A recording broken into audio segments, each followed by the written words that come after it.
Hey guys, what's up? CaptainTurbo here, and welcome back to Let's Play Crash Bandicoot. And today we're doing things a little bit differently because for the first time on my channel, we have with me from the Super LP Heroes, Gold Glee Gamer 1. Hello, everybody. And the reason I'm doing this is because I've suffered so many issues with this LP, from recording errors to my computer crashing and just losing both video and audio commentary, that I decided to bring someone else in to just do a co-commentary with me, so I've got someone to bounce a conversation off, basically.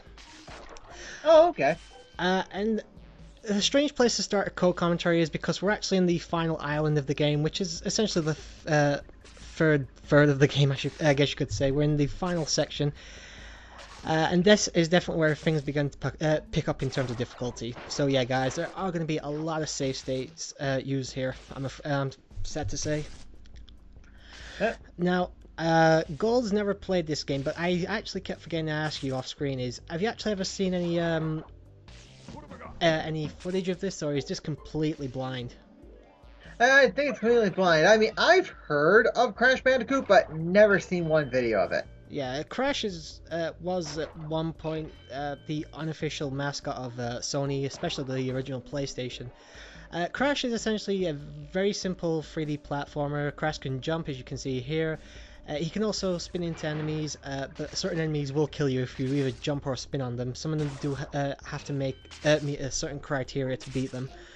Obviously, you have... Okay. Obviously, you have basic things you'll find in platformers. You have crates that will either give you power-ups or Wumpa Fruit, as you probably saw earlier, me collecting. If you collect 100 Wumpa Fruit, then the things that look like apples, in case you're wondering, gold. In fact, you'll see me pick up a few here. Okay, I gotta admit, like, the first time I heard the title, Crash Bandicoot, I thought it was something completely different. I thought it would be like a demolition derby where you actually crash cars. Oh, no, Crash. There's been like some Super Mario Kart ripoffs and stuff with Crash Bandicoot, but no, the games themselves, at least the main series, have always been platformers, or at least platformer as a subgenre at the very least. As I said, they've had a couple of side projects. They had, as I said, about 3 or 4 Mario Kart ripoffs, and they actually had a Mario Party ripoff as well called, if I remember correctly, Crash Bash. But this is where it all started, and I have to say, this game is not perfect by any stretch of the imagination. It's pretty badly designed, especially by today's standards, but for a first attempt, it wasn't too bad. But as you can see... Sorry? Is this on the PS1? Yes, this was a very early PS1 game, actually. Because the only, PS1 game I'm really familiar with is Spiral the Dragon. Yeah, that's probably another game I'll get to eventually that I had as a kid. But yeah, as I was saying earlier, the Wumpa Fruits, if you collect 100, you'll get an extra life, just as you would with coins in Mario or rings in Sonic. In the crates, you can also find extra lives, which have Crash's face. You probably saw that about 20 seconds ago. You can also pick up certain mass in the game. These will act as a extra hit for Crash, basically. So if you get hit by an enemy, you won't die instantly. If you collect 2 and then collect a third, you'll get temporary invincibility. But the invincibility only lasts for about 15-20 seconds. There's also a few tokens that you can pick up through the game that feature Crash's girlfriend Torna, also the bad guy Dr. Neo Cortex, and his assistant, I believe his assistant's name is Brio.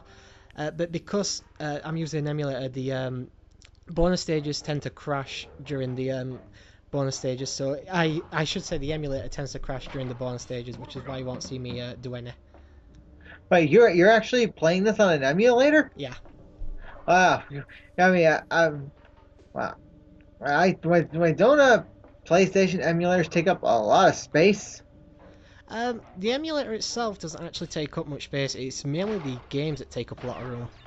But I had maybe 15 PlayStation games back in the day that I'd be comfortable enough to do an LP of. This was one of them. I won't basically be downloading any games I'd never played back when I was a kid, so... Yeah, I actually didn't play this one first. The first Crash game I actually played was Crash Bandicoot 2, which still to this day remains one of my favourite Crash Bandicoot games, and 3D platformers in general. Well, since we mentioned Spyro ago, so you think you might do one of the Spyro the Dragon games? The only one I had was Spyro 1. I could never find the second one anywhere, and the third one, the game I got for some reason didn't work. So Crash 1 I'll definitely do at some point. Sorry, Spyro 1, sorry, I'll definitely do at some point. Well, if you watched Video Game Racing Showdown, which is our spin-off channel, DJ 12 and Rise of 51 today, 120% race of that game. 120%. I didn't even realize that was possible. Well, apparently that's 100% in I that know game. there's 12,000 gems you've got to get overall to get the everything and unlock everything, but uh, But we're yeah, starting to we're get on a off different topic here. franchise. Yeah. So anyway, tell us more about this game. um, as I said, there's a completely different set level designs and whatnot. Obviously, sometimes Crash will be in 2D, but also in a 3D environment, so you can still use the X and Y axis even in the 2D sections, which is one of the reasons I don't like the game because it's very easy to fall off platforms in 2D environments. Ah, Um, there's a couple. this Sorry, carry on. this okay. This would definitely make a good adventure game actually, because my two main genres of video games are adventure games and racing games. Yeah, this obviously is considered a platform game, but um, like this level here, is all 3D. You have 3D sections, you have 2D sections. There's I believe one level in the game where you'll ride a boar basically from beginning to end. It's basically a non-stop level.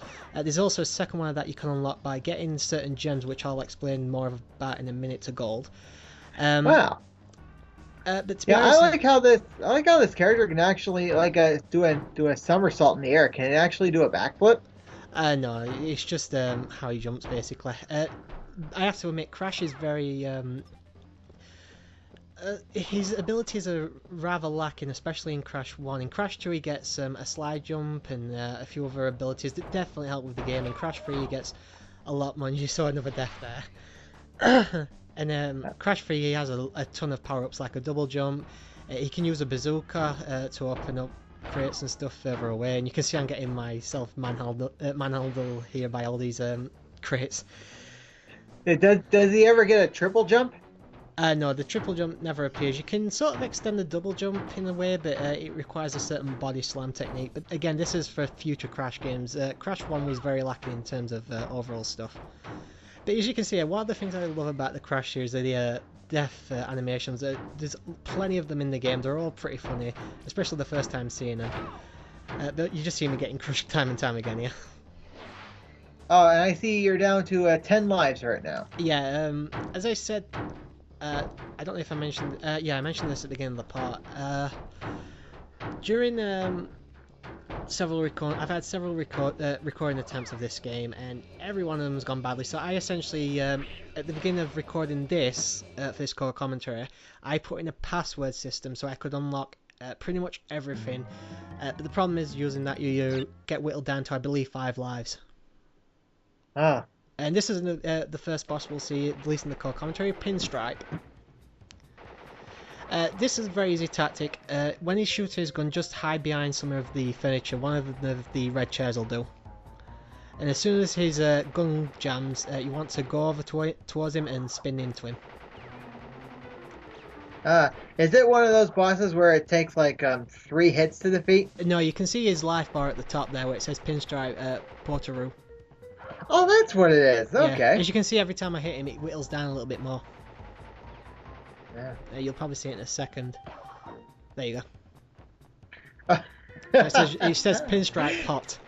Yeah, that's very interesting because not only does the health meter go down, but also his name. Yeah, that's another thing that's a staple, at least for the early Crash Bandicoot games as well.